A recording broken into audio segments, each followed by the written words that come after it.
Une explosion a donc retenti cet après-midi en plein cœur d'Istanbul, en Turquie, dans une rue très passante. On parle de plusieurs morts et blessés. Le président Recep Tayyip Erdogan a dénoncé un vil attentat. On l'écoute.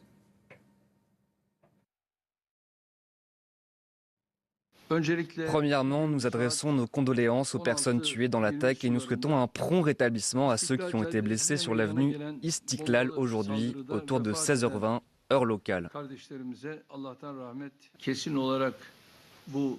Ce serait faux de dire qu'il s'agit sans aucun doute d'une attaque terroriste. Mais les premières indications et les premiers renseignements remontés par mon gouverneur laissent penser qu'il s'agirait de terrorisme. Les premiers éléments montrent parmi les gens fuyant la scène une femme qui a joué un rôle dans cette situation. Et nous partons tout de suite à Istanbul, retrouver notre correspondant Ludovic de Foucault. Ludovic, bonsoir. Vous êtes sur les lieux de l'explosion, on le voit dans la rue. Quelle est la situation en ce moment à Istanbul ?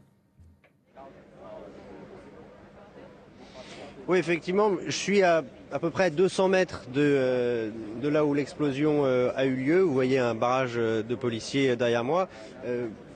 Toute l'avenue Istiklal n'est pas bloquée, mais seulement des portions et le centre de l'avenue, parce que c'est vraiment là que l'explosion a eu lieu et elle évidemment inaccessible au public. Au loin, on voit des lumières, des grands projecteurs, donc ça j'imagine que c'est la police scientifique peut-être qui est sur place, évidemment des gyrophares. Vous voyez peut-être au loin des arbres posés dans des pots ou dans des bacs.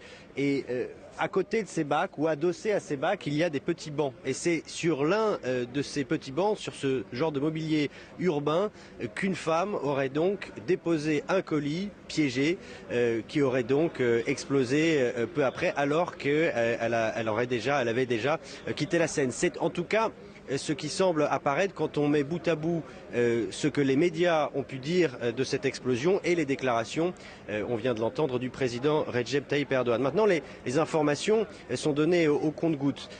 D'abord, l'autorité de régulation des médias a interdit de diffuser les images de l'explosion et l'autorité des technologies de l'information et de la communication ont diminué la bande passante, c'est-à-dire que l'accès à Internet, notamment aux réseaux sociaux, est très restreint ce soir en Turquie et donc l'information ne sera que donnée par évidemment les voies officielles et comme je vous l'ai dit, elle est délivrée au compte-gouttes.